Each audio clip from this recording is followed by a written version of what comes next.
Hello. Welcome back to Product Market Fit, a show all about startups and growth. I'm your host, Mosheh Turek, and today I'll be interviewing Rasty Turek, founder and CEO of PEX. Welcome, Rasty. I am really excited for our conversation today. Thank you for having me. So I was recently introduced to Rasty by Sean Burns. Big thanks to Sean. And if you haven't listened to my interview with him on episode 11, you should definitely check it out. When I got on my first call with Rasty, it immediately felt like I was talking to an old friend. His intelligence and authenticity are palpable, and his personal background story is wild. After our call, when I got to researching him and his company, I was all the more amazed. So we're here for an exciting conversation. PEX is a global leader in digital rights technology, meaning they facilitate the protection and usage of copyrighted content across the web and across the massive amount of UGC, or user-generated content, that's created every day. They actually have a three-sided marketplace, but I'll let Rasty explain that in more detail. I'm fascinated by these types of plumbing businesses. You don't think much of them as a consumer, but they are all around us, powering our everyday activities. The company raised about $64 million in venture funding and has a little over 100 employees, mostly engineers. So, Rasty, today I'm hoping to pick your brain on how you built PEX to what it is today, deal making and partnerships with massive corporations, the regulatory landscape for digital assets, and your thoughts on culture and leadership. How does that sound? That's good. Awesome. So to get us started, can you tell us what is PEX and who do you serve? Well, PEX is a lot of things, but ultimately PEX focuses on one mission. That mission is bringing attribution to the internet. It doesn't seem like a much, but attribution is very vital part of human kind of interactions. When you look at functional marketplace and physical marketplace, we always have three things going at the same time, right? One is we have identity. That means I see who you are. We have a payments. We have a way of exchanging, be it barter or currency. And then we have an attribution, right? Like if you stand by a wheelbarrow of wheat and nobody's yelling at you to return it, that is most likely yours, right? Attribution doesn't seem super exciting, but it's a very integral part of humanity, right? Like we care more about credit than we care about money.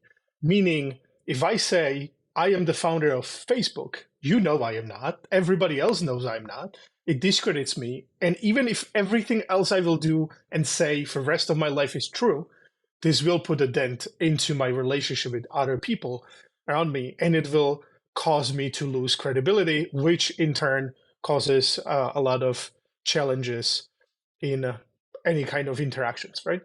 And so when you look at the internet, in 90s when we started, we had none of these three parts. There was no identity, no payments, and there was no attribution. The first thing that was solved was payments, right? The Visa, MasterCard, PayPal, and all of these companies showed up and started saying, like, you can move money. I remember in 90s articles in New York Times and other places saying only an idiot will use a credit card online, right? Like the fraud was rampant. It was absolutely terrible, but they solved it, right? Then Facebook showed up, and before Facebook, you could, nobody, if you put your name on the internet, everybody thought you lost your mind. Essentially, everybody went by a nickname, pseudonym, or something similar. Nobody in the world will have dared to put even a picture online. Now parents don't even think twice before they publish pictures of their children, right? It's essentially very public, a book of our lives, and nobody cares anymore. And the last thing that is left is attribution, right? When you publish something online, 3 seconds later, someone takes it, strips it out of everything that they don't like, and make it their own. And so UGC, or user-generated content, which is represented by the ones of TikTok, YouTube, Facebook, and others. When it started before, I think the very first truly successful UGC platform was Wikipedia. I remember people laughing. It's like, what idiot is going to write for free for Wikipedia? I do remember early 2000s, people were saying users don't do things on the internet for free. Forget it as a business model is just bad, right? Nobody even questions it now, right? It's just a baseline of the fact how internet works. But what is still missing is the attribution, right? If you write an article on Wikipedia, well, there is a way to find out that you were the author of it. It's not like it's obvious, right? The same goes to anything from images, podcasts, photos, or anything else, right? when you create this podcast is someone chops off 5 seconds of it and uses it for their own. It's not like you know about it or you can do anything about it. However, not only is this integral part of humanity, that means you should be recognized for the contribution. In addition to that, it's also required by law. So, copyright law in the United States is very old. The Berne Conventions happened way over 150 years ago. Copyright is very, very old, also as old essentially as Gutenberg, right? And so we are talking about hundreds of years of somewhat enforcement around copyright. And so all of these things are coming together, but on the internet, it's still not really, I will not say necessarily enforced, but rather recognized in a way, right? And one thing that we learn from any functional marketplace, more you recognize contribution, more people contribute, right? People want to be recognized. They like to be put on a pedestal and say, this person done it, this person started it, right? There is a reason why we call people father of, right? Father of AI, father of this, father of that, right? Like, there is a reason why we go after people like Daft Punk and say they created this genre. It's not that they are the only ones in it, but it's important to recognize the fact that they started it, right? And so that's what PEX is trying to do, bringing the recognition of someone's contribution to the masses, right? And doing it in the most seamless way possible. So that means nothing worse coexist that when you produce something, we spent 3 hours interviewing it. It's like, is it really yours? And what do you think, right? Like, more friction is added to the process, less it works, right? So our approach is essentially you don't know that this exists, and it benefits you from the background, as you said, the plumbing business, right? And so that's kind of the large vision for PEX. The immediate business and technology behind it is essentially we used what is called ACR, automatic content recognition. Most people can recognize this from the ones of Shazam, right? Song is playing somewhere in a bar, you record a few seconds, it tells you, ooh, this is the song. What it uses is essentially this ACR kind of technology, where through what is called fingerprinting, essentially taking a digital snapshot of the wave that is coming in. So for audio, it's one wave, for video, it's multiple. It creates this fingerprint, and then it's able to search a database. This is very similar to, for instance, Google image search, right? Where you can search by image. So it uses similar logic. We obviously build this in-house, but that logic is very, very similar. And so we apply this to audio, video, and images. We allow essentially to settle licensing at a point of publishing. And the idea behind that is it's not necessarily we want people to ask for money. We just want people to be recognized, right? So when you look at the Creative Commons, this is that true core of that idea, right? Meaning you should be recognized for your production, even if it's free, right? That's what Creative Commons generally is calling for. Obviously, you can choose one that asks for nothing, but that's kind of generally why people use it, right? It's the fact that this is free and you can do whatever you want with it. Just make sure that you credit me, right? And that's kind of where we are sitting and what we are trying to achieve. And so we focus mostly on the UGC era, or part of the internet, which is the user-generated content, with the idea that we believe that people will produce more of it rather than less of it when there's a credit introduced to the process, right? And the process doesn't extend in any way by essentially our contribution, meaning when a user is exposed to us, there is no more steps that they have to do. This is all done seamlessly in the background. Obviously, if the creator uses copyright of someone who actually requires something else, meaning they want money or something else, then yes, that creates some friction. But generally, it's fairly frictionless and it's very automatic. But you guys have to make money. So who is your customer today? Who's paying you for the service? We sell this to the platforms. We cover mostly their liability that comes from the legal requirements that they have to recognize the licenses of the rights owners. And platforms, you mean YouTube, TikTok, those guys? I don't want to say those platforms because they are not the customers, but those like. Okay. Exactly. And so platforms that essentially generally empower UGC, we expose that to them, and then they pay us for the services. So for the product itself is a legal liability protection, meaning we cover them for any lawsuits or any damages that they could arise from UGC content, right, and from utilization of the user-generated content. But underneath, we empower essentially the attribution. So when somebody tries to upload a video, your system is running in the background, checking if there's any infringement or any copyrighted multimedia within that, and either serving up an alert or something to the user, to the platform.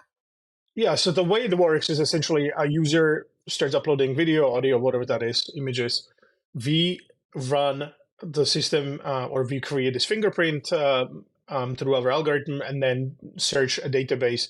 Again, very, very similar to something like Shazam or Google Image Search. We come up with the identification. So we say, this is all that is matching.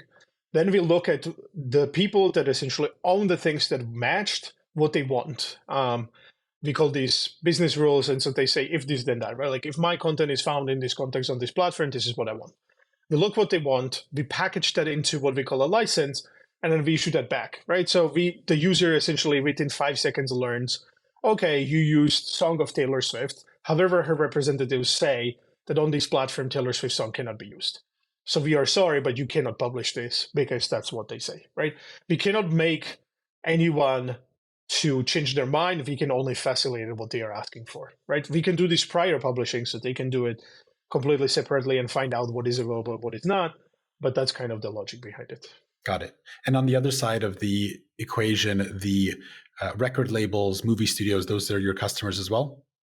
Yes, they use the system to set up the rules. They tell us, I will be paid in form of advertisement split. So the platform now knows that they need to place ads at the top of the video that was just uploaded. And then whatever is being played there, they pay percentage of that revenue back to the rights holder, or very similar. It can be direct payment. It can be a lot of other things.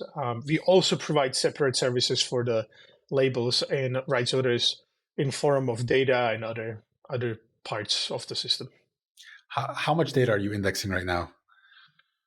Well, so we have a couple of systems. The one that essentially index separately the internet has over 21 billion videos or so. I think to date it's around 4 exabytes of data. So we are roughly 4 times the size of YouTube in amounts of data that we process. Wow. 4 exabytes. I don't even know how big that is. Sounds big. 4,000 petabytes. It's a lot of hard drive. It will be, a person will spend a lot of money if they wanted to retain that data. But that's also what is interesting about us. We obviously don't have that data, right? So the fingerprint is a very fractional size of the original content. For us, is around 40 kilobytes per hour of content. So our content for video hovers around 200 to 700 megabytes, but let's say 200. So for us, it's around 40 kilobytes. With the audio and everything else, is around 140 kilobytes or so. And so it's a fractional, orders of magnitude fractional. So our whole database has only a few hundred terabytes, and it's tiny in comparison to what we actually processed. Got it. Interesting. From a user's perspective, just without getting, we don't need a whole class on copyright law, but just I'm curious about, what is considered fair use. Everybody on TikTok is using music and voiceover or things like that, and it seems to be okay. But if you put it on YouTube, then you get taken down. What are the general rules as it relates to fair use on UGC?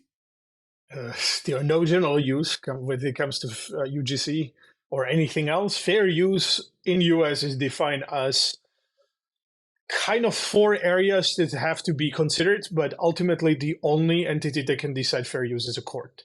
So there is no such a thing as length. This is very common that people say, well, anything below 20 seconds. It doesn't work that way.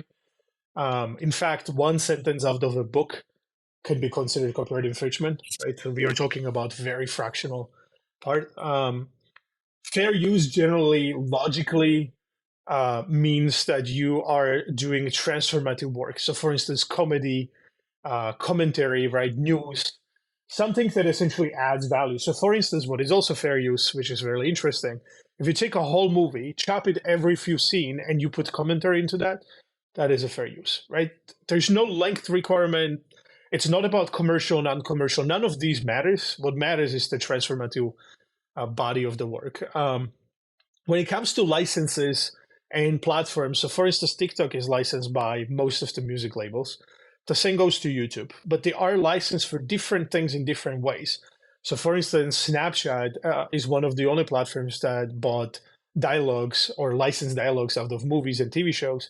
So you can take Michael Scott commenting on something from The Office, and you can use that on Snapchat, but you cannot use that on other places. So that means it is not allowed that that same content can be moved to different platforms. And this is very specific to the deals that the platforms make. So YouTube and TikTok are fully licensed with most of the industry. If you take that content to, for instance, Reddit, it's not licensed with anyone, or Twitter or Twitch. Actually, Twitch has some licenses for the live. And so then you are limited to the fact that from now on, you are limited to essentially to the platforms that they have the deals. And that's also one. And your platform is resolving all those rules in the back end.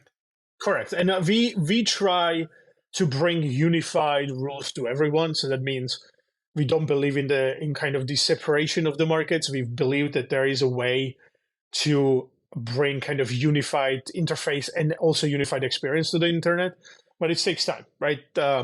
It doesn't mean that while Facebook licenses something, automatically someone else shall be licensed, right? It doesn't mean that, but we do believe that with simplicity comes more freedom, I think. So you had started a few companies before PEX, several of which have failed. And even in the early days of PEX, you had spent 3 years trying to raise money unsuccessfully until you were able to kind of break through. What gave you the fortitude and conviction to press forward in those early stages of building PEX? Combination of stubbornness and stupidity.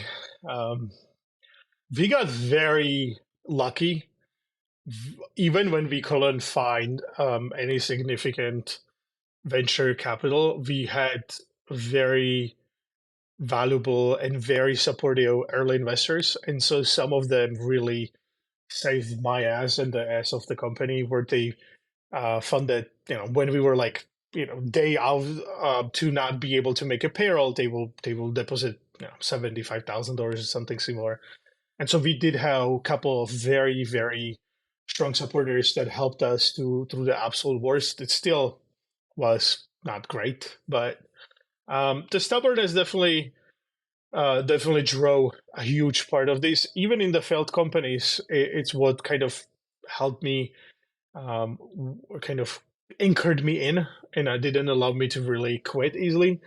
And then the stupidity, or it's maybe even naivete in a sense, like I think every single founder says the same thing. If I knew what this will have costed, time, resources, dedication, I would have not done it, right? I think everyone says the same thing. And I do have a very successful friend that always says the same thing. It's like for years he was trying to talk me out of doing this company. And he said, nobody ever succeeded in this. This industry is just bad. Don't do it. Do something else. And now for the last couple of years, he says the opposite. He's like, I cannot believe you've done it. And I cannot believe you succeeded.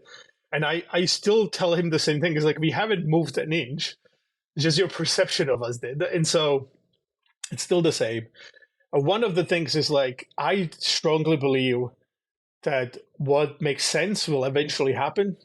There is the truth that is being said that the market can stay insane longer than you can stay solvent. And this doesn't apply just to money, but also your energy, right? Your sanity. And so somehow you have to figure out when to quit and when to not. And I feel like that's the biggest skill that one can acquire, to figure out when it's worth pushing and when it's not. So what was that inflection point that pushed you over? Well, I wouldn't say, over the edge, because in a startup, you're always fighting for continued survival and growth. So it's never, a done deal. But there was a moment in your history where I heard you talking on another podcast about this experience where you were at the last straw with the company with funding, and a couple of unlucky breaks and then a couple of lucky breaks, and then you were able to kind of get the second life, and that led you up to further success. So what were some of those inflection points, and what did you learn along the way? Yeah, unfortunately, we had three of these, which sucks because one is life changing, honestly, and three is just stupid. But every single time, as everything was very unlucky, there was a one break that changed everything, and it was always something significant or enough that kind of reinforces my conviction. And one of the funny things that really happens to us, and we have this saying inside of the company, is like, if you're in doubt, talk to the customers. And it was always one of those things that really kept me going, and a lot of the people that work here kept going. That our technology, our capabilities are just so far ahead of everybody else that just to feel better about ourselves, we just go to the customer, showcase some of the capabilities, and they always react to it like a form of magic. And that somehow convinces you that it's worth fighting for it and it's worth going the extra step.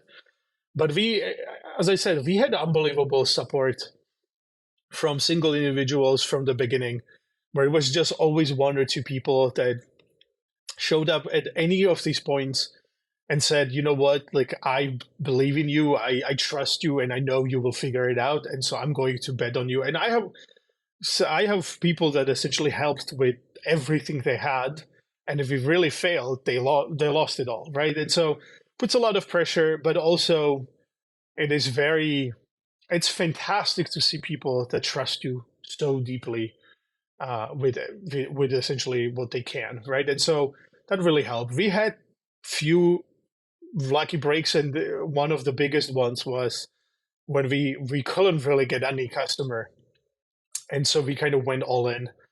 And I was just thinking about going back to Google or something, and it just worked. It worked. People saw it for what it was, and they gave us a chance. And from there, it went really quickly. And one of our investors always says is like the first check is the hardest, and people do flock to like success breeds success essentially. So when we were raising the last round, we wanted to raise around 20 million, and the round really quickly ballooned to orders of magnitude essentially to what we were asking for. And then I spent longer negotiating it down than I was negotiating it up essentially.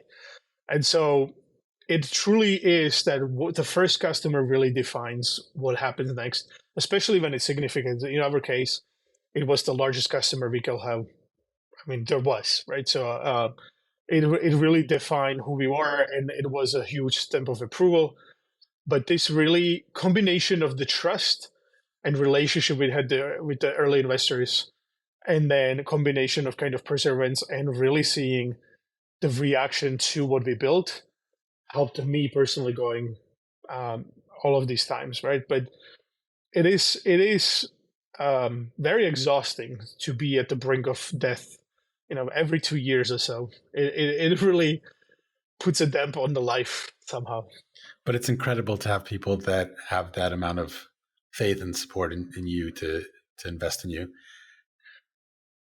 Absolutely. Even more, honestly, like more than any of the outside investors, it's the employees, right? The fact that we were out of payroll for maybe 2 months and nobody quit, right? Like not a single person picked up and went, you know what, I'm done. They had personal issues because of that, and they still stayed. They still fought. They still believed in it, right? And I don't know if there is a better feeling in the world while you are failing everyone around you, but they still trust you and believe you, right? Like it's very hard to describe, and in a saying, it's a drug in the way that I don't think you can feel better about yourself than that, right? The validation of that is unbelievable, and it's very humbling because ultimately, I am in debt of all of the people that worked here over the years and the early investors, including for where we are and who we are. That's incredible. I want to come back to that when we talk about culture and leadership and the team that you've built around you. But let's drill into partnerships and deal making for a moment here. Talk to me about some of those early deals that you made. You talked about one that really kind of set the table for others to follow. It's always a challenge to get the first as a startup. It's a chicken and egg, right? One customer wants to see another, but how do you get the first one? especially when you're dealing with enterprises or very large corporate entities, talking about record labels or technology companies. In healthcare, this is always a major obstacle for startups, getting those first large enterprise contracts. What are some of the lessons that you've learned in making those deals, approaching them, and landing those partnerships and contracts? Oh, yeah. Well, in our industry, it's absolutely most challenging because it's a triopoly. So there are three entities. They're kind of insulated from everybody else because everyone wants to talk to them. So it's in a sense, like if you needed to sell to Fang and there was no one else, essentially, right? Um, they don't really live kind of the Silicon Valley credo of like, if it's better, I take or I buy, right? They only deal with people they know. If you don't have 20 years in the industry, then they don't care essentially that you exist. And so I remember bombarding this person, like the same person for years at one of the labels, and he never responded. And then when we made the deal with their competitor, he reached out to me maybe 3 days later and explained to me how badly they need to work with us. And I told him, it's like, I tried to reach out to you guys. And he said, to whom? And I said, you, like literally you. And he will say, oh, I never heard of you. And so it is a process. It's a very painful process. Enterprises are very different from SMBs because they are way more about politics and appearances that they're about quality and reality, right? So I very quickly learned the fact that if you make the buyer look good in eyes of his bosses or her bosses, then you will win. And nothing else matters, right? So for instance, we had this failed attempt to break into analytical data, very similar to Nielsen or something similar, where we had a lot of information about how content spreads, right? So we started taking a look at movie studios that essentially, movie studio has two budgets. One side is production and one side is marketing. And they tend to be very similar size, right? So if they spend billion on production, they spend billion on marketing. It's kind of a very straightforward thing. So we showed up to the studios and showed them when they publish a trailer, we can show them progression of that trailer, who watched it, what else they watched, a lot of this information. But what we really, really quickly ran into is that they were already buying essentially what was called the kind of the social data from third parties, which was based on text, right? So if you had a movie called Drive, then they will get every single keywords that match Drive from Twitter, right? Then they will package this into a presentation and show it to them. So they will say, you have 700 million mentions of Drive, right? So your movie is popping. That doesn't really mean it's your movie, right? Our technology is based on the content, right? So we know what is yours, what is not. So we'll show you, you had 6 million people actually mentioning it, and this is what happens. Well, now the manager has two presentations. One says 700 million, the other one says 6, right? He's not going to go to his boss and say, remember how I showed you the 700 million presentation? Well, it's actually 6 because he's fired. And we couldn't get anyone at any level of the company, including literally the CEO, to agree to the fact that this is better. In fact, I met the CEO of WPP kind of a few years ago, and he told me that they will only use us over his dead body because this will destroy them. Because everyone else will show better numbers than us. It's not that they're precise or, they're just more. And so we really quickly realized that this is not about, can you do better? Can you prove better? Can you make more money? That was the other discovery that I couldn't believe it's true. We thought if we make you more money and explicitly can point to the dollar that you gave us here, we made 3, it's a no-brainer, right? People love making money. That's not how enterprises work, though. The employee's job is one and one only. It's to preserve their own job. And they will do anything in their power to preserve their own job. And so they will do what they're incentivized to do. And that's usually to keep their job as safe as possible, right? And so if their boss says essentially, I want to do X, they will do exactly that to a letter, even when that makes absolutely no sense.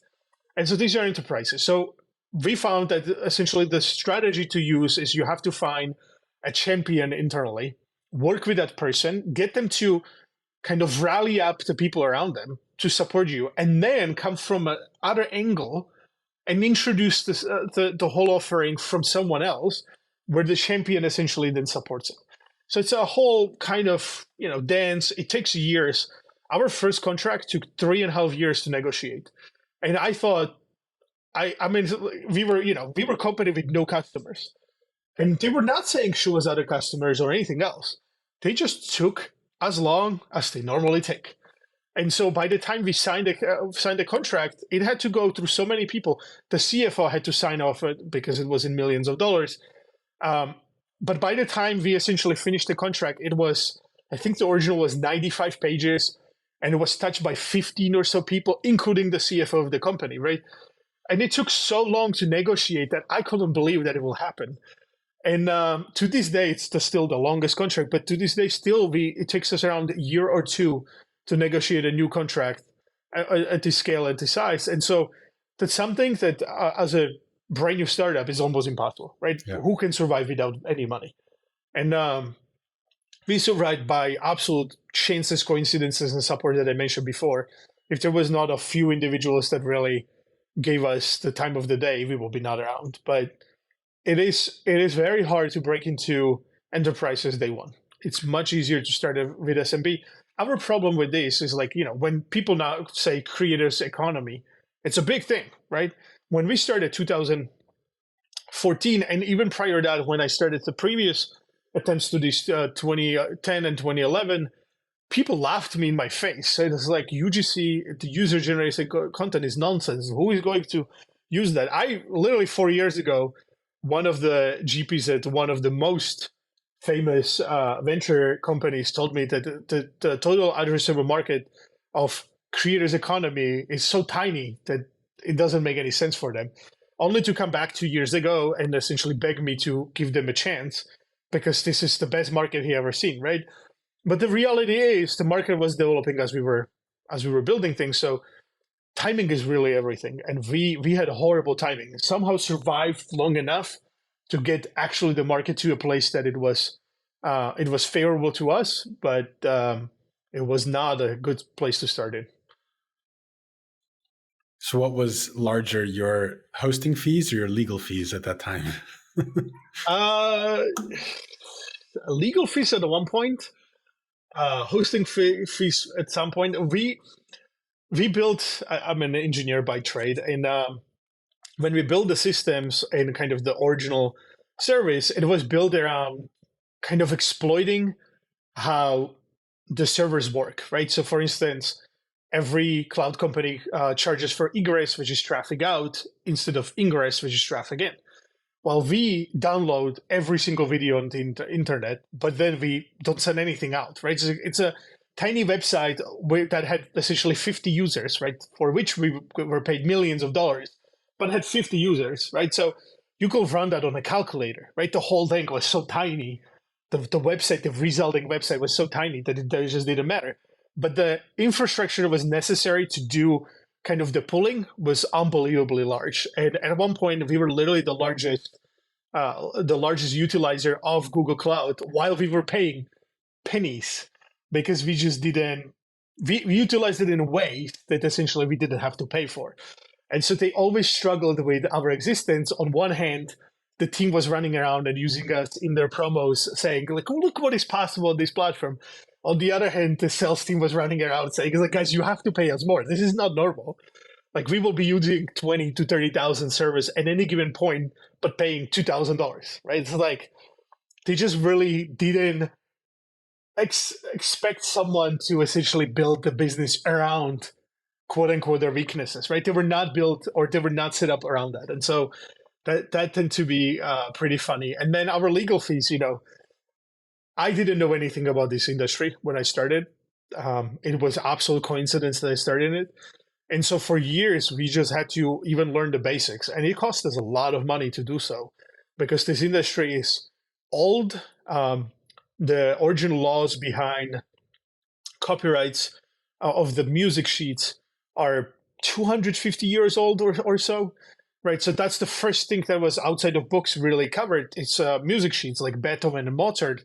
I mean, that was a pop music of its era, right? So That's what people bought on the street. Is like you heard Beethoven or Mozart played somewhere. You like that music. You literally bought it of a guy on the street, went home, and then played it yourself. And that's what music was, right? Until Edison created a gramophone and recorded music. So these laws are unbelievably old. They are very stiff, right? They have rules that don't make any sense today anymore because who sells sheets music? I mean, there are some, but it's not much, right? But they still apply in these like weird structures, weird ways. There are something called performance rights organizations like BMI and ASCAP in US.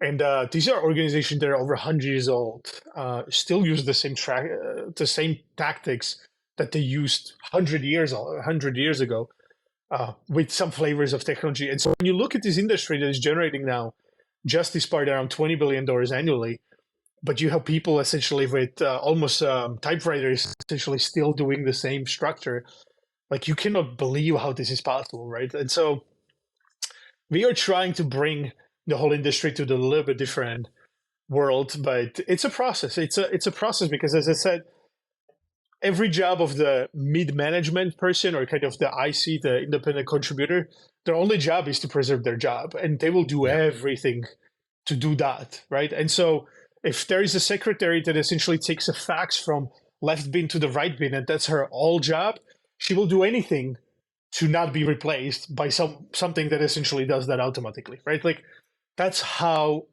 enterprises just work, especially the ones that operate for over 100 years. That is such a good point, and I want to reiterate that because I'm actually going through something similar with a client that sells to both SMB, well, not really SMB, but startups and enterprises. And the strategy that I was recommending is precisely along these lines, where with startups you can sell value, with enterprise you're selling risk reduction, because nobody in a corporate bureaucracy ultimately cares that much about making more money for the company. It's all about, will I lose my job? Will I look good to my boss? Right? So you need to understand the incentives that exist within the organization and with the person or persons, because usually it's a committee of sorts, right? Stakeholders and influencers in the decision-making process. Understand what their thought process is and what their incentive structure is in order to be able to sell your product, service, or whatever. Because even if it's a better mousetrap, if it's in any way a risk to them, whether, the failure, like when I was talking to Sean and he was talking about startups getting acquired, and he made a really good point that for a startup to get acquired, somebody at the acquiring company needs to risk their career on you, right? Because an acquisition is a big deal. And if they made a bad bet, unless it's a company that's doing acquisitions all the time, most companies don't. So it's a huge bet and they're making a huge risk. And that's why, most acquisitions don't happen, because the inertia that's required in order to overcome. So definitely understanding the incentives and looking at the risk from their eyes and pitching it such that you're not risking their job for individually, right? That person that you're speaking to. I think this is my advice to even workers, right? Like if you want to get ahead, make your boss look good, right? Like ultimately, that's how you get ahead in enterprises. If you're in a startup, like you want to do as much job as possible, right? And it's always a trade-off. Like if you don't want to worry about paycheck, and you don't want to worry about like what's happening, then enterprise is your environment. If you don't want to deal with politics, and it's not about kissing someone's asses, then it's startups. But ultimately, you cannot have a quiet, happy life and also no politics and everything else, right? Like you have to choose between those two. Yeah. Well, I think us and our audience are the crazy ones who give that up for the thrill of building something and changing the world ultimately. So that's the sacrifice that we've made. Were you selling yourself? Did you hire a sales team, enterprise sales? Like, how did you go about knocking on the doors of the triopoly that you mentioned? I strongly believe that if founder cannot sell the first few contracts, then you will never succeed. Yeah. Because if you don't know what the customer is saying, then how will you know what to do, right? And so I not only knock on all of the doors, but I'm not from the industry, and I refused to hire any, we'll call it then consultants, but this is not a good word in that sense. More like people with credibility, right? So along the way, we will run into Industry stars. insiders. Yes, but also people that are very well known, right? So I'm not going to name names, but people know these very, very well known artists, right? That essentially have no problem for 2% here or 5% there or whatever to knock on the doors with you, right? And they can open doors. I don't like that kind of approach because while they can open the doors, they cannot close for you. I don't mean the doors, I mean the deal. It's still you that has to close. And just because someone takes a meeting with you doesn't mean they're going to do it for you. And then you are also taking on the relationship of that person. So if there is anything between these two people, right? Maybe he slept with his wife or something, right? You don't know what the relationship is like. You're taking on that relationship too. And so I found that cold calling, cold emailing, cold reach is actually more successful if it's very well done and targeted, right? And so I tend to avoid going through third parties if I don't have to. And then once you are there, it's about really understanding the needs of the person that you're talking, right? Again, like this is not about can you provide the value for the business. The person that you're talking to doesn't care about the business. The only person that actually cares about the business is a CEO, and he only cares to get his compensation up, right? And ultimately, the CEO only cares from that perspective is like, how can I improve? How can I improve my my position? Remember, these are not the founder CEOs, right? Like, I'm pretty sure Mark Zuckerberg works very differently from someone who was hired. Like, perfect example was Warner Music, where the CEO until very recently was Steve Cooper, who is very, very experienced executive, but he was doing oil before, right? So what does he know about music? Nothing, because you don't have to know anything about music, right? It's an asset. But his business was built around the fact that his job is to improve shareholders' value, right? He doesn't care directly about making $1 million extra, right? At a multi-billion-dollar company. Right. And so ultimately, you will not find a person at that company that cares about that million. There's not a single one. What you find is people that care about their positions and how to get ahead and all of that. And so where my original pitches, the very first ones were like, you put $1 in here and 3 come out. My next pitches showed up like, your boss will love you because this will happen, right?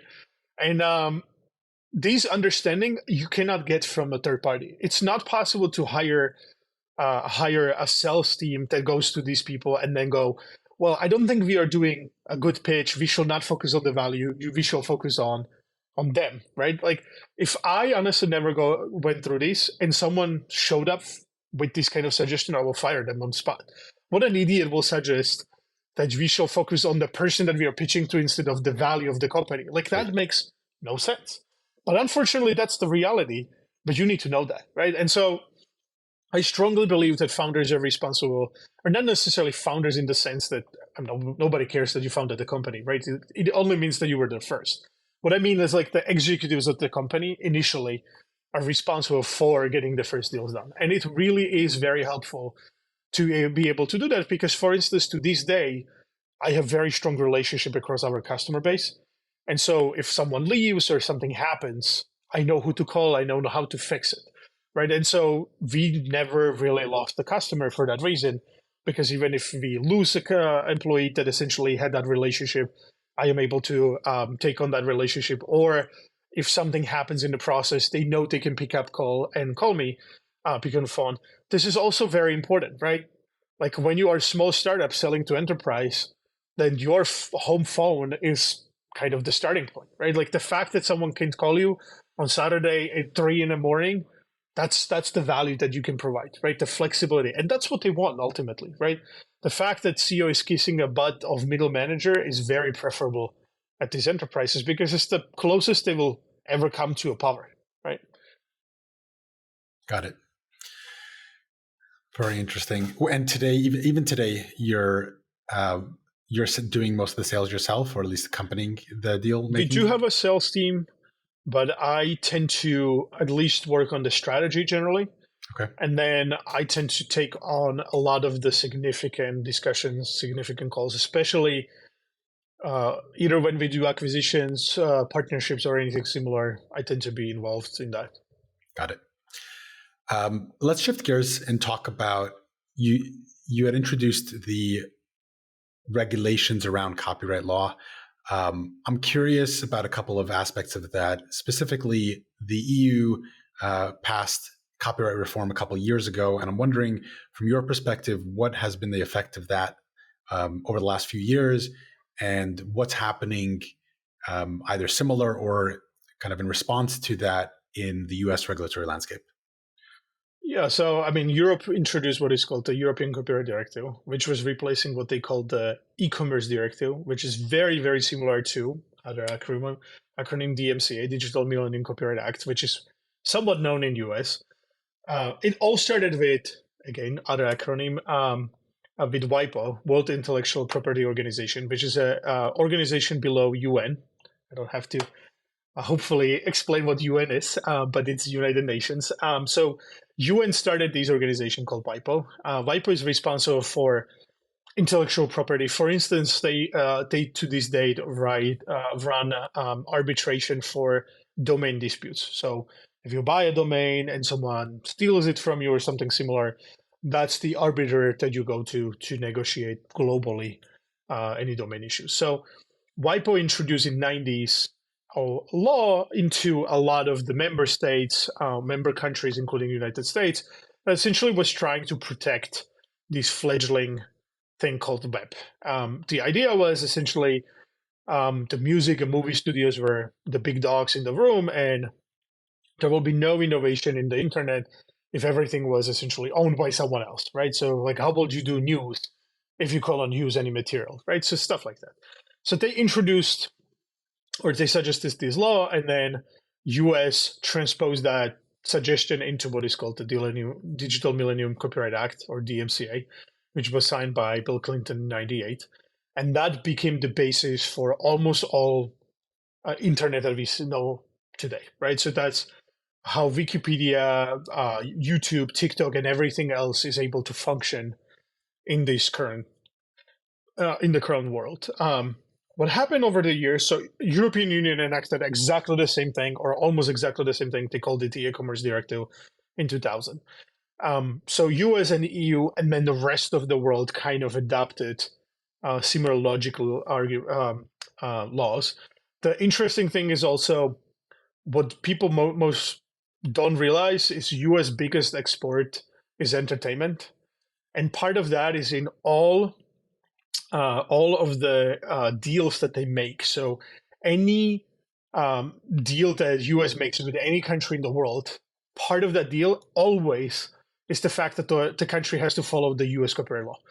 Every single country, I mean, I'm literally outside of maybe North Korea, Iran, and a few others, every single country in the world accepted and agreed to the fact that US copyright law applies everywhere.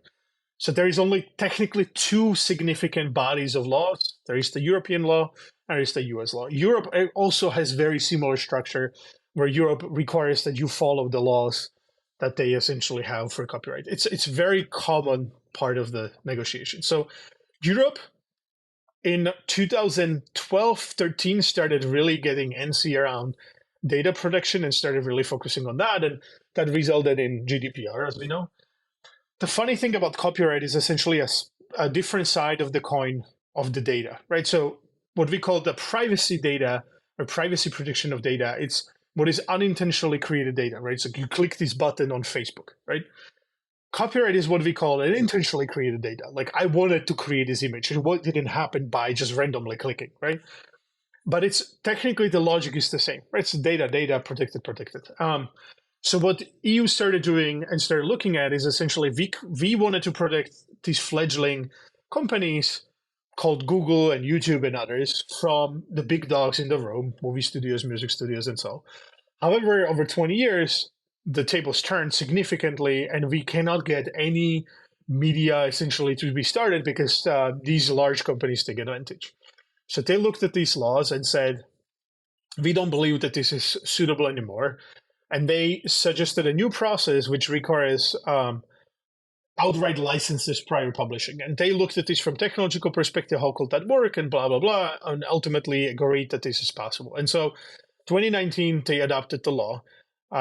Polish government sued in the European Court of Justice, saying that this is essentially challenging the freedom of rights.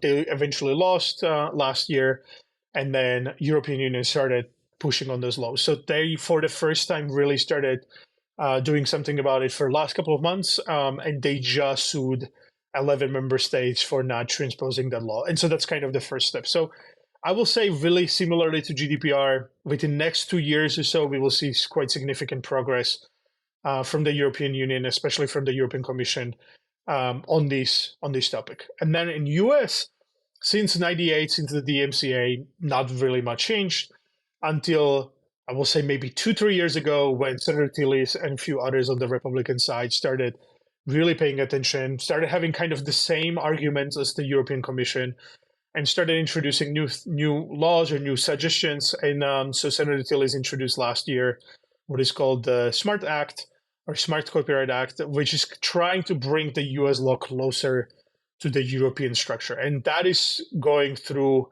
I believe, House within the next few weeks. And so US will come closer to this. China, surprisingly, one of the most copyright infringing countries in the world, is now adopting very strenuous, very, very strong copyright laws, because the top companies that were the biggest infringers, from Tencent, Baidu, and others, are now the largest rights holders in the world. And so Tencent owns 20% of UMG, Universal Music, 2% of Warner. They own 10% of Spotify, and all sorts of other companies. And so to them, copyright is now kind of one of the most primary ways how to protect their own assets. And so China is turning very rapidly from essentially the biggest infringer in the world to the complete opposite. Essentially, they are forcing the population to follow the rules very, very strongly. And then Russia is kind of going in the opposite way, especially since the war with Ukraine started. They suspended copyright law completely. So it's a free for all. Obviously, Russia is kind of on the fringes Just of everything. Out of spite. Out of spite, yes. But so if Senator Tillis' suggestion is passed, what will change practically? It introduces only one change to the law. It is super specific. It has something to do with what is called standard technical measure. That standard technical measure already exists in the original DMCA law, and that idea behind it was, over time, all of these companies will develop standards of technical standard that will be used, right? And then the standard technical measure will enforce that standard. So meaning, instead of saying, here is the entity that will decide what the standard is, they hope that the industry will create a standard itself and then propagate it through each other, right? That never happened. That said, YouTube did create a standard. In fact, our business is very much inspired by what they created. We may have gotten further and did a little bit different things, but ultimately it is the standard that it's coming from. And what the Senator Tillis' suggestion is, it's putting the decision making away from, or taking it away from the companies and putting it to the Copyright Office. So under Library of Congress, there is an entity called Copyright Office, and that is responsible for arbitration of copyright laws and or copyright lawsuits and such, and enforcement copyright laws. But part of this is going to be they will be essentially the arbiter also of the standard technical measure. And then standard technical measure is explicitly what is supposed to be the standard of technology that you have to use, right? The minimum standard. So this is very similar to financial industry, where they have KYC and AML. KYC is the know your customer, and this is where they identify you, right? It's standard. If you want to build a fintech company of any kind, this is a requirement that we'll have. So what they are trying to essentially say is, like, if you want to build a UGC platform of any kind, this is the requirement you have, right? And that's what they're trying to get. And that requirement is closer to what we are kind of building, and that's what they're trying to push forward. Got it. Does Section 230 have anything to do with this? Section 230 often comes in and out of the news cycle in waves, because whenever the platforms are getting negative publicity. Everybody's talking about repealing 230, and now with ChatGPT, it's come back, and that's an interesting conversation. But does that have anything to do with the copyright laws as it relates to what you're doing, or it's a different topic? It does not. It's a part of the Telecommunication Decency Act. It's older than the copyright law, at least the modern copyright law. It applies to speech. So it is really interesting, the distinction that we made as a humans, because, for instance, an Instagram picture is a copyright, but Instagram comment is a speech. While logically, both are copyright and both are speech at the same time, right? It's like, it doesn't really make any sense to distinguish them in any way, but we somehow as a humanity, as a society, at least the US society, decided that there will be the distinction between these. And so the Section 230 explicitly focuses on a kind of an intent. And what most people don't understand really is what Section 230 actually really does is saying, because someone moderates something doesn't mean they have to moderate everything or that they cannot moderate anything, right? And so it literally just creates an interesting situation for the platforms where it says, yes, you can choose to moderate some parts without being considered an editorial company, right? So like New York Times, there's literally no section that is not editorialized, including their ads, right? Everything goes through the same kind of lens. On Facebook, what this Section 230 means, if they have a billion posts a day, they can pick one post and moderate that post. And that's all they can do. And the law says, if you don't moderate everything, then you are not editorial company. And that means you benefit from the copyright laws protections like the MCA that exist. Because, for instance, New York Times doesn't, right? So New York Times is not protected by DMCA because it's all editorialized, right? And so Section 230, in fact, is a fantastic law that protects the people that actually call for the repeal are protected more by it than the ones that don't. So it's really funny how people misunderstand it, and as a consequence, they will hurt much more if it was repealed. But somehow, how this is, like, people really don't care about the core of anything. They just care about the idea of it. And it's the one thing that will change. For instance, platforms like Glassdoor are not currently responsible for what people post, right? So if someone says, you're a complete liar and I don't think you should be running this company, there's nothing you can do. You cannot delete it and you cannot fight it, right? Mm-hmm. These kind of platforms, from Yelp to everything else, will go away if Section 230 doesn't exist, because they will have liability with the content. And so this gives them some opportunity to protect themselves. Got it. I mentioned ChatGPT, and I can't not ask, since we're talking about copyright infringement and rights, what are your thoughts on generative AI, the way that it works? It's taught, it's trained on a corpus of whether it's imagery, art, text, and then it uses that to train the algorithm, and then it can produce, it can predict, it can create by predicting, and oftentimes people have shown that it's basically recreating what it's been trained on. So where do you think the copyright law is gonna land on generative AI? Yeah, this is a very complicated topic. Here is one parameter that is very important to keep in mind, which actually I think is very beneficial to the way that it's structured. In the United States, something generated by computer cannot be copyrighted. So that means if you produce a comic book, which is actually something that was just decided against a registration just literally this week. If you create a comic book and the whole comic book is written by AI, you cannot register that comic book. So when you think about Spider-Man, right? Will Spider-Man has been not around if it was purely generated by AI and it couldn't be copyrighted?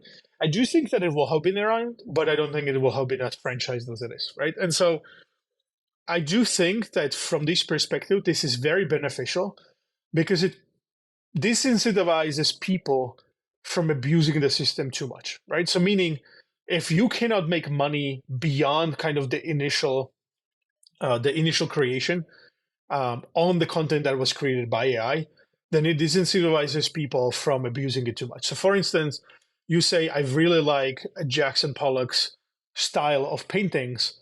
There's a difference between I want to have a painting like that at home and I will print that from this generated content to saying I'm going to start printing these out and selling them in galleries, right? Like those are two very different things. And so I think generative AI is very helpful and very valuable to the humanity, especially as a tool, right? So this was a huge discussion about the electric pianos, electric guitars, right? Like when is the end where the machine does more than the human, right? And the kind of the sentiment is landing still on the fact that if a human is required for an input, that on its own has value, then the work is valuable, right? So ChatGPT or something similar, like when you say a text in a sense is like, here's a sentence like generate a poem of my love to the president, and that's the poem, then that's not much value because anyone else could have written that sentence, right? But when you go deep into describing a scene that is essentially will be valuable on its own, right? Like if you just printed that prompt on its own, then it could be, right? But where this is going to land is very, very unlikely to be favorable to the AI tools, mostly because the artists are not going to let it. And you know, when Taylor Swift writes blog posts in companies, they tend to not win. And so, because the way that we perceive culture at the moment, it's very unlikely that AI is going to get much pass on this. And so, my guess, and there's a huge lawsuit between the company behind Stable Diffusion and Getty Images. Yeah. I will be very surprised if they are going to win, and I will be also very surprised if Stable Diffusion got the win that they're hoping for. I do think that this is going to be very lose-lose kind of situation. On one hand, the courts will say, yeah, just because it was trained on your content doesn't mean they are going to pay you. But they will also say something along those lines. That said, like every derivative will have to be paid from now on or something like that, right? It's like something in a way that is going to cripple both sides equally, because the courts ultimately will go with what the general perception is. Right. And the artists are going to very unlikely support any of this, right? Like there will be here and there few that will say, yeah, like generative AI is great and all, but most won't, right? And so for those who don't know, that Getty was able to prove that Stable Diffusion trained on their images because it was the AI was recreating with the watermark. So it was very clear that they trained it on Getty Images. So that's going to get them in trouble. Did you see the clip recently of David Guetta, the DJ? He created a sample, told the AI to write lyrics in the style of Eminem, and then another AI to then vocalize those in the voice of Eminem with a deepfake, right? And it's incredible, right? And that's today. It sounds like Eminem. And there is going to be an interesting situation now, right? Eminem does have a disparagement laws that go for him that he could say, I never said that, and right. It's being perceived as I said that. Does it misrepresenting me? And he has some rights there. Mind you, that he might do it just for the fact to identify who is right and who is wrong here, rather than having issues with that generation or generative content itself. The other part that is very challenging now is David Guetta used AI-produced content that it cannot be copyrighted. So the question becomes, does it invalidate the whole song? Does it invalidate that part? What the consequences of this are, right? And so this is going to play out eventually in courts. Maybe not this particular example, but some will. Yeah. And then the courts will have to side with one of the sides, right? Or figure out what the rules are. And it is fascinating, right? It is fascinating to get voice of your loved ones that might not be with us anymore. Or having people that essentially, this was in the Top Gun, right? Like where one of the actors lost his voice. He cannot speak anymore, but they were able to recreate his voice from previous samples, right? I mean, there are fantastic benefits to all of these, and there are bad consequences. Like someone was just showing a few days ago how they were able to get into their bank account because it's all voice recognized, right? So they use voice sampling. And so they just type few sentences into a basic prompt and they got into their bank account, proving that essentially voice identification is a bad form of authentication, right? But this is going to play out in the society, there will be consequences. And we will adjust, as we always did, right? Like when Photoshop showed up, it was said that there will be no truth anymore, right? No images will ever be real. And that didn't happen. Like while we get fooled from time to time by image, the society adjusted, right? And so I'm not super worried about any of these from that perspective, but it is going to be a painful adjustment. Yep. It's definitely a fascinating topic and a rabbit hole that I'll try to avoid for the sake of time. Let's talk about culture and leadership. From what I've seen and gathered online from my research, you have a very unique style of leadership and culture that you've built at PEX. I think you've described it as more of kind of a European style company of robust benefits, complete salary transparency, and other things like that. So I guess a couple questions there. How much of your background, and I don't know how detailed we want to get into your story, but how much of that led you to build your company this way? And do you think that it's something, this style is unique to PEX, or is something that could be modeled at other tech startups? I mean, my experience has clearly had some impact, and who I am definitely had some impact. I'm not going to take much credit for this. I will put most of the stock with my partner and COO, Amadea, who was responsible for a lot of these decisions. And I think my biggest strength in the process was that I just delegate and trust. And so by putting trust in the right people, we benefited as a whole significantly from these operations. It started very slow. I had companies before. I never ever even thought about any kind of transparency. I always thought salary transparency is a net negative to the company because it allows people to be disenchanted with what they find, right? But over time, I started realizing essentially there are groups in the society that benefit strongly from that, and it is all about what you optimize for. So, for instance, our strong benefits, like one of the highest healthcare, is we contribute most of the family, right? We have 401k that is not dependent on your salary, but rather on the limits of the law, and so stuff like that attract more senior people. So people that essentially are, when you're in your 20s, healthcare is the last thing you care about. You are not super sick most of the time, and so having best healthcare that costs thousands to tens of thousands of dollars a year, would you rather take cash or will you take that healthcare? Of course you will take cash, right? And so young people have certain preferences and more senior people have other preferences. So for instance, every startup is about work all the time, preferably never stop. That's not what senior people want. They have families, they have other responsibilities, they have hobbies, right? They build a life for themselves. And so where a young person has literally nothing else in life, they want to hang out with each other, right? They want to play beer pong or pool or whatever, right? The older people don't. And this is not age-wise. This is way more about kind of having that social circle of responsibilities. And so we really optimized for what we wanted to attract. We wanted more senior people.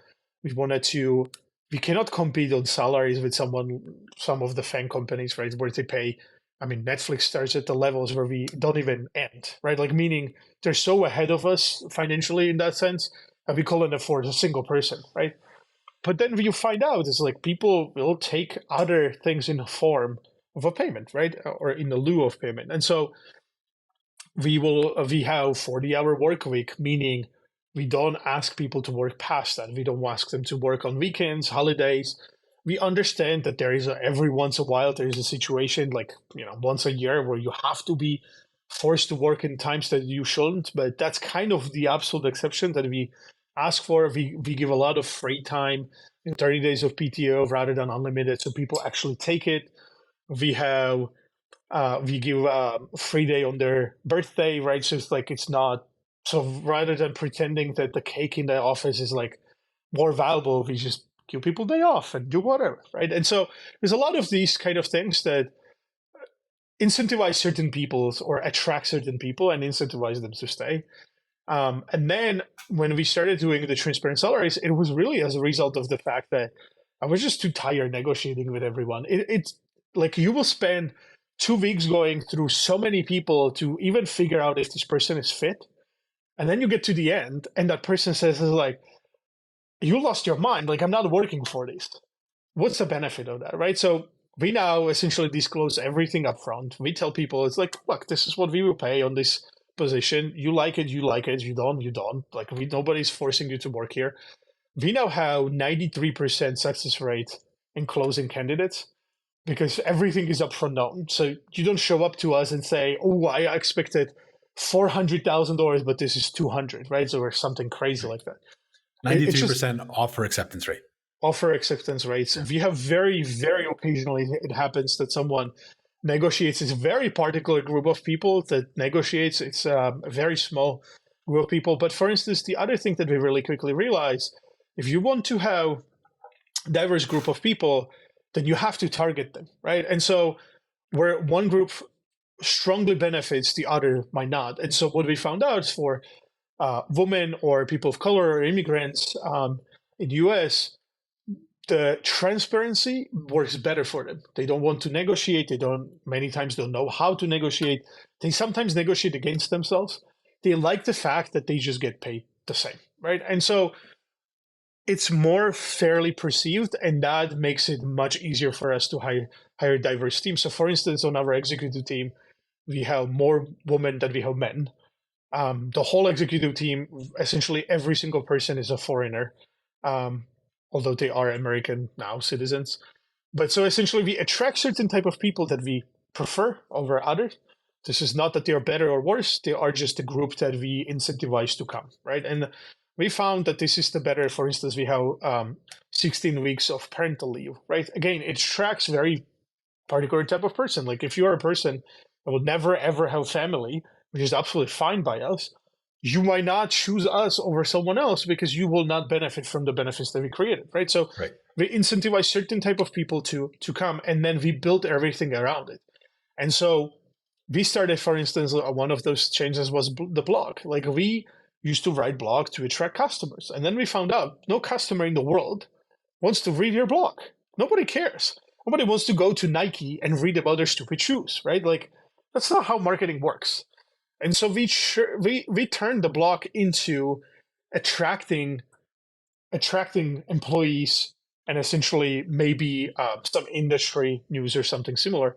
And it worked much better, right? People read about something that had nothing to do with our business, but talked about maybe about our culture or something. And they said, I like that. And that's what made them to work here instead of others, right? So we really focused, we essentially the same as every company goes, who is your perfect customer? We said that about an employee. Who is our perfect employee and how do you attract them? And so we approach it the exact same way as we approach business. We create a profile of a person and then we try to figure out how to get that person to work for us. And I must say, so far that worked for us really well. We have unbelievable longevity at the company. At this point, I think we have 3.6 year an average tenure. People just don't leave. That's the other thing. Like we don't hire too many people because we don't lose too many people. And we always had issues with like recruiting agencies where they're like, I will send you 150 candidates a day. What am I going to do with those when I hire 1% a month, right? Like by not having attrition means I don't have to invest as much into these processes. So I took that money, I invested back to the people. So we have education fund where you can pay for books and other stuff, right? Like we want you to be better, not related to the company, just to you. Because if you stay longer for us, we benefit from that more. And that was our approach, right? So everything is as calculated as everyone else, right? It's not that we are family. We don't treat people any better than anyone else in this sense. We just explicitly optimize for what we want. And what we want is longevity. And so we like when people stay 4, 5, 6 years because we get more out of them without investing as much money into the transition, right? So when you lose a person with 4 years of experiences, it's very hard to recover from that. It takes a really long time for people to change. Like for instance, when I started this company, I quickly hired first 4 people, and then one of them left after a while. We had some disputes between each other, and he was responsible for some of the algorithms. And then we hired a new person that never even met the prior person. And for the first 18 months, this person haven't written a single line of code because he was so scared that he's going to break something that he was just studying the whole thing. So it took us 18 months of essentially extra resources, money, right, to get this person to start becoming productive. And that's what you're losing when you lose people to attrition of any kind. And so we optimize for longevity, and that's all we care about. And again, this might not be for everyone. When I was at Google, they optimized very heavily in getting as many fresh bodies into the door. And so they will hire 6,000 people a year and lose 3,000, right? And it was preferred way for them because they liked the kind of the new blood and the new energy and new ideas, and that was the way. And there's nothing wrong with it. But for us, longevity is the goal, and that's what we optimize for. Makes sense. You started the company as a remote company and then made everyone come into the office. And then I'm assuming with COVID, you're remote again. Yes. So walk me through that. What have you learned about what works and what doesn't work in building a remote culture? I hate remote for many, many reasons, but I also love remote for many other reasons. And so when I started this company, I was 26, I think, 2014, yeah, around that. It's very, very hard to have 4 employees or 5 employees in the company and then be scattered all over the world. It's very hard to synchronize. It's very hard to get just a human touch together, right? Like just really understanding and having empathy with each other and these small things. And so I spent literally 3 years convincing everyone to come. And this is not small feat because people were outside of US. Some of them were outside of US, and it took a lot of work to get them in. And then we finally got in. We actually were all in San Francisco. And then I had this bright idea that we need to move to LA in 2017. And the whole company picked up and went. And so every single person moved. And then we started growing. And then COVID happened. And after 2 weeks, when everybody was saying this, you might remember these times when people said, we'll see each other in 2 or 3 weeks. It was obvious to me day one. My wife worked or still works for TikTok. And so I saw through her eyes how China started shutting down way before everybody else. And I saw what it was coming down. And so there was no way that we were coming back in 2 weeks or anything like that. And so 2 weeks in, we actually went the opposite direction and asked everyone, here are 2 options. Either we wait this out, it might take a few months, and then we come back, or we turn into remote, and these are the consequences. And people voted. They wanted to go remote, and that's what we did. And so remote culture is a culture of repetition. I saw once a study, it was about marketing, that showed that you need to be exposed 1.2 times to something in person in order to have a relationship with it, right? So like if 2 people stop you on the street and one says orange and the other one says orange after that, then orange it is, right? It takes up to 6 times to get the same from online. And same goes to most likely information. You have to repeat certain things 6 times in order for it to land once. And so we have this very extensive documentation of everything. Everybody writes thousands of pages of stuff. And then 2 years later, you will have an employee that still doesn't know what the core of the business is while you repeated it every single week, right? Like it becomes very frustrating that while there is the resources and all, people just don't rate them. And so it requires a different kind of approach. It also requires different kind of people. Like a physical space requires to have people that are much more, I call them a glue. So there are people that are very valuable to do their job. And then there are people that connect others, right? That they are nice and peppy and create good mood. You don't need that remote, right? Remote is way more about the merit. What can you deliver? How can you deliver, right? And it's much less about the personality. So if you have a colleague that essentially uses a lot of perfume and is very distracting in the office, what do you care, right, at home? So you kind of focus on very different things and you hire for different things. So you hire people that are much more mature and also better at kind of self-management, right? So for instance, what this penalizes is people at the beginning of their careers, right? They need some mentorship. They need to get habits. They don't have these things. Schools don't develop those at all. And so it's much harder to hire people out of school, honestly, for remote companies, right?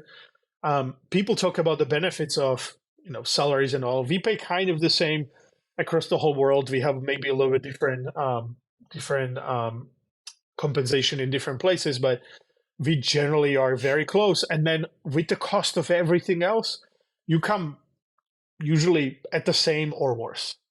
And so I personally, if I can, I will much rather prefer 4-day work week, but in office, than 5-day and remote. That will be my personal preference. But at the same time, the company is not me. The company is me plus 100 people. And so the 100 people have way more say into this than I.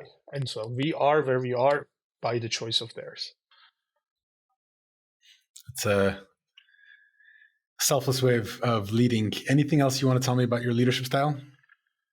Yeah, it's not what you've learned about leadership along the way. Yeah, my managerial style rather than leadership style is pretty terrible, which always shows up in the fact that the people that thrive with me are the people that essentially manage themselves better than anyone else can. Create some opportunities, like the people that actually self-manage well and usually don't like to be micromanaged thrive very much at the company. People that do want management and do want to be managed, they tend to suffer a lot under me. We are now much bigger, right? We have very professionalized team, so this is not a big issue, but it used to be in the past. I think the few things that is like one thing that I learned specifically in the prior companies, and I applied to this, I try to treat everyone as an adult. So when there's a problem, I say it. I don't hide things. It used to be, if we had any kind of issues, I try to protect people, quote unquote, from it. And you find out very quickly that's just not good. People are much better. People actually do a better job when they know and it's bad than when they don't and they find out. Like, it's just not good, essentially. And so I really try to be as honest as possible. And this kind of led to more and more sharing of this information and sharing our revenues and everything else. And then it just became like, how much money is in the bank, how much is coming, everything. And so if I make a decision, you are free to question it, but you also have most of the information that I do. So you can much better judge if I made the right or bad call. And it also, people say it's lonely at the top, but honestly, it's not for me. I get almost every employee has some kind of knowledge that I have too, and they are able to contribute to it. Sometimes it's annoying, right? You have 1,000 cooks in a kitchen and it's really challenging to do anything. At that point, you have to take responsibility. And we do have this strong framework where we say there is one decision maker.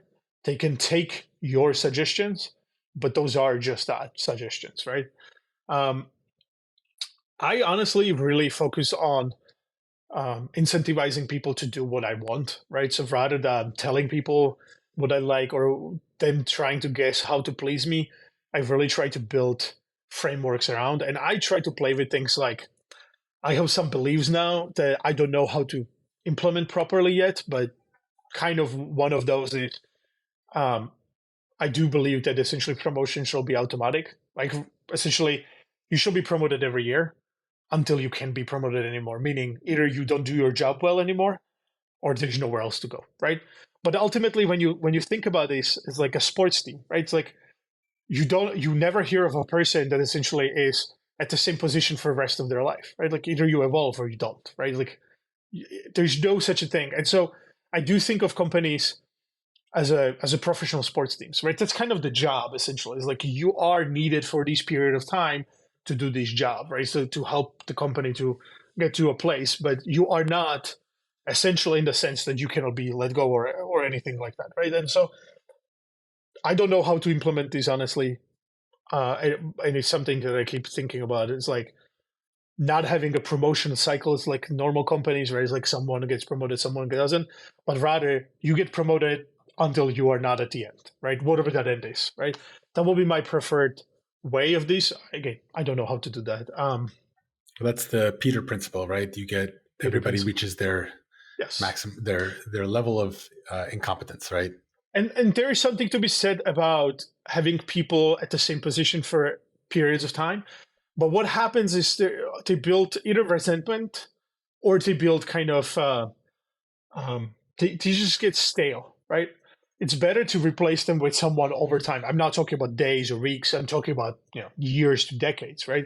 If you have a person on the same position for 10 years, something is wrong, honestly, because it means that the person is not moving anywhere and you are not moving them anywhere. And so they kind of stale, and that job is very likely not done well. Not because they're bad, it's just because that this is the situation now, right? So that kind of something I keep thinking about. There's a lot of these small tidbits that I learned over time, but the biggest challenge tends to be like we have that now still. Whenever someone joins us, we are just so different from everybody else. It takes them time to adjust to who we are.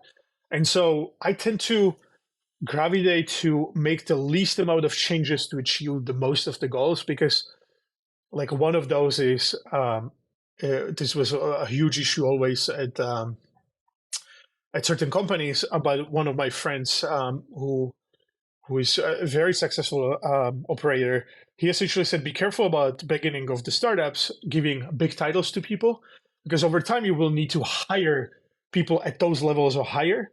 And so you have this guy that you hired, employee number 4, and he's now the SVP of something, right? Now you actually need to hire a professional SVP that actually knows what they're doing. And that, or not even SVP, you need to hire a VP of that. And then they join the company to look at this person that it doesn't know anything, right? They were just one of the very first employees there, so that kind of how this plays. And now you end up with a person that is essentially resentful because their position is lower than the others, at least the title.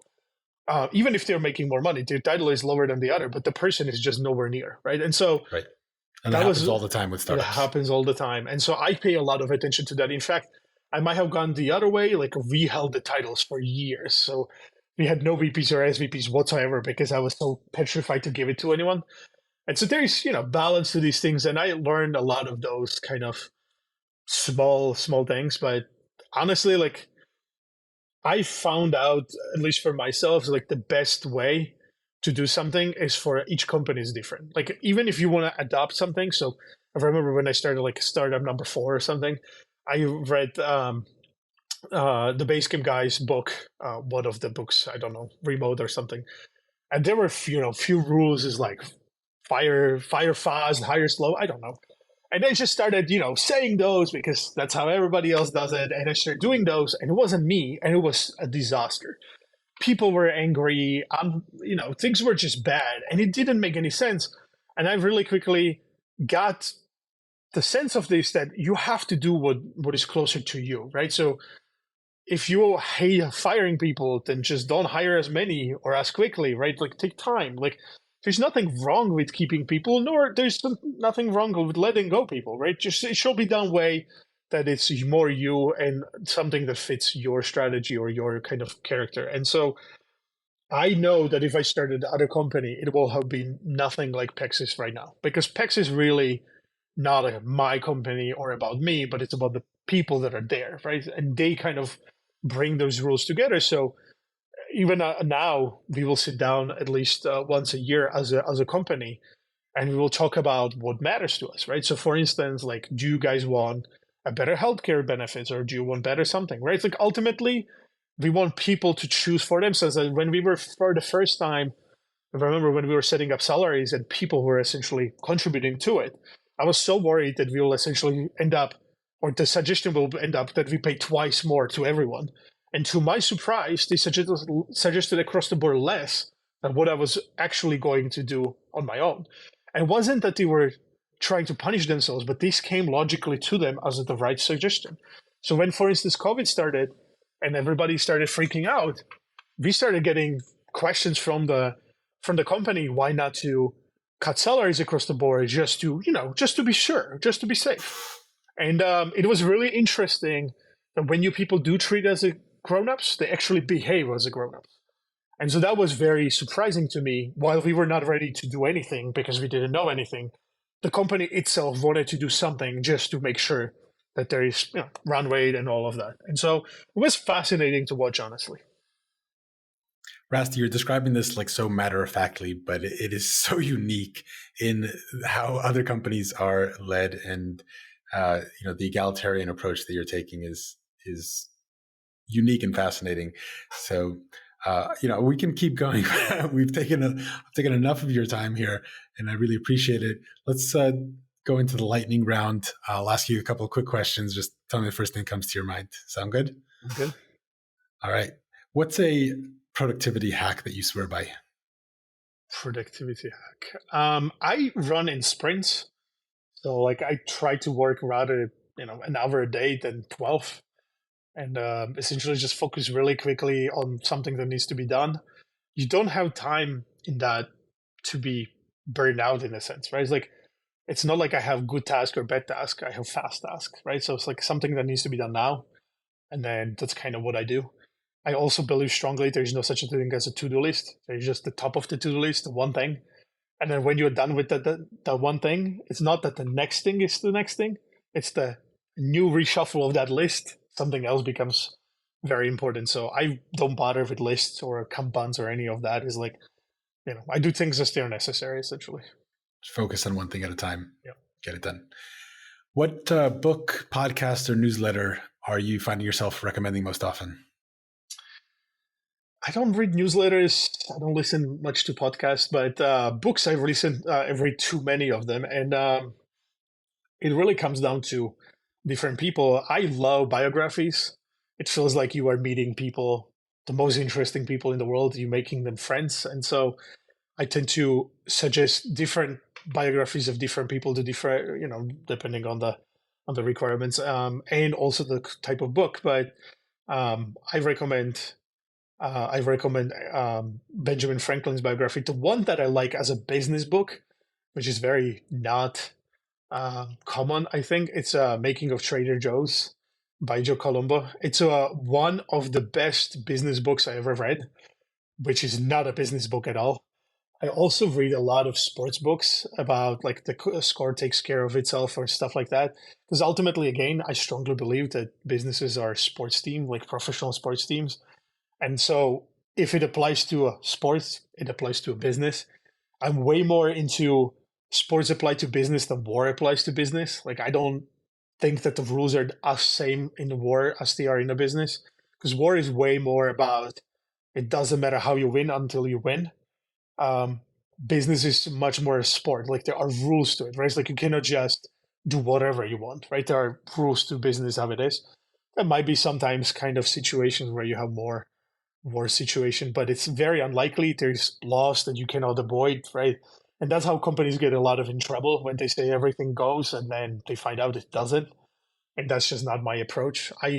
That's one of the things this company is heavily influenced by laws, and I like knowing the laws and I like knowing what the liabilities are, so I can make educated decisions, right? So I don't mind breaking laws if I know what I'm doing, if what the laws and the consequences are. And so that book is Joe Colombo's book is really, really good, and it's one of my absolute favorite. The other ones are books about how to check that out. How to talk to children, especially like almost any parenting books. They break down to a very simple terms how to talk to other human being, right? And so one of my absolute favorite books that I ever read was exactly about this, right? Essentially how to talk to teenagers, because that applies so much to management. It's like, how do you get a grown up to essentially do something they don't want to do? Is one of the exact things. How do you get teenagers to do what they don't want to do, right? And so I find those books to be one of the best management books that are out there. And then, almost I read a lot, so it kind of comes with. You said you don't listen to a lot of podcasts, but I know you do run. So I will recommend the Founders podcast. Mm-hmm. I don't know if you've heard of it, but David reads the biographies of famous entrepreneurs and founders from history and talks about the books and talks about their life story. I think you'll enjoy it a lot. And of course, you got to listen to the Product Market Fit podcast. What makes for a great board member? It's someone who is more a coach than it's business person or anything else. So the best board members from my experience are the ones that are not there to judge in a sense, right? I mean, technically what board in the United States is. It's oversight, right? So technically, they are responsible for the company's well-being more than they're responsible to the CEO. But in a startup setting, where board is way more about helping out the CEO at that point, it's someone who can help you, or who is kind of the ear, right? So most companies are founded by multiple co-founders, and there is always tension, like marriages, right? When marriages have marriage counselors, there needs to be someone that kind of steps in, and good board members tend to do that, right? Sit down with the people, help them to understand, help them to see things through maybe the other person's lens. At least at the early of the companies. In the later stages companies, you do want someone who has very extensive experiences, preferably, in my opinion, preferably someone who is 2-3 steps ahead of you. So, if you're a Series A company, someone CD, so they can help you to understand the path that you are taking. It's the same as when you're a parent of 2-year-old talking to parents of 5-6-year-olds, right? Not the parents that have children that are 40, right? Because that doesn't help you really much. But the person that is like slightly ahead of you can be very, very supportive and successful for you. Is Leo on your board? Leo Petabytes? Yes, Leo is one of the most fantastic people, friends, and board members for us. I mean, he actually manifests this as one of the best, honestly. I've been following him for a while on Twitter. Brilliant guy. And you know him from Google, or you just happen to be? We met after. We Okay. overlapped heavily at Google, but somehow we never really interacted. Got it. But we became fast friends, and that's kind of how our relationship is. Even prior, we knew each other years before they invested in the company, and he is one of the best board members when it comes to early stage startups. It's exactly what I think a good board member really looks like. But Awesome. all my board, they might listen to this, and even if they don't, I need to say, all my board members, I'm very lucky with Sydney Patnos and Brian Chu. They're all fantastic. They really, really add a lot of values in very different ways. And that's one of the other things that I'm very happy about. We have a fairly diverse group of board members. For instance, Cindy was a founder twice before herself. And so she understands a lot of these things from the firsthand experience. And she focuses mostly on B2B, B2E companies. Leo is engineer by trade and by education, and he was employee number 2 at LinkedIn, and he has a lot of experiences with fast growing companies. And then Brian is coming from the financial world, ex Goldman Sachs, and a lot of knowledge around how to structure business and how to run the financial side of the. And so I'm very lucky that we got a very diverse board group, and so any issues or any problems that we run into are automatically taken by one of them, rather than having too many of the same. Good. I'm glad that a question that you like Leo, because that question could have gone very poorly if you weren't a big fan of his. But I took the risk. I think I have not ever run into a person that didn't like Leo as a person. Yeah. And if that will happen, it's kind of a signal to me that I don't think I care for that person too much, because Leo is known by the people that know him, is known to be one of the nicest guys that is Amazing. out there. Amazing. What's one question that I didn't ask that you wished I'd ask? Wow. I think we're pretty thorough, so I don't know. We covered a lot. Yes. I don't know if I have anything outstanding, honestly. Okay. Rasty, I so enjoyed this. Thank you so much. I learned a lot and appreciate you sharing your experience, your wisdom. Any final thoughts, and how can people get in touch with you? Twitter.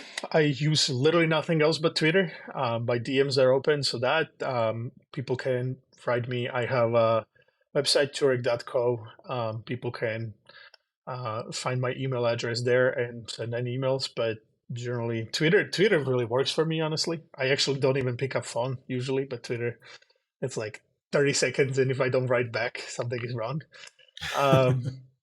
And yeah, that's how. The last things to say, I don't think I'm really thankful that you had me.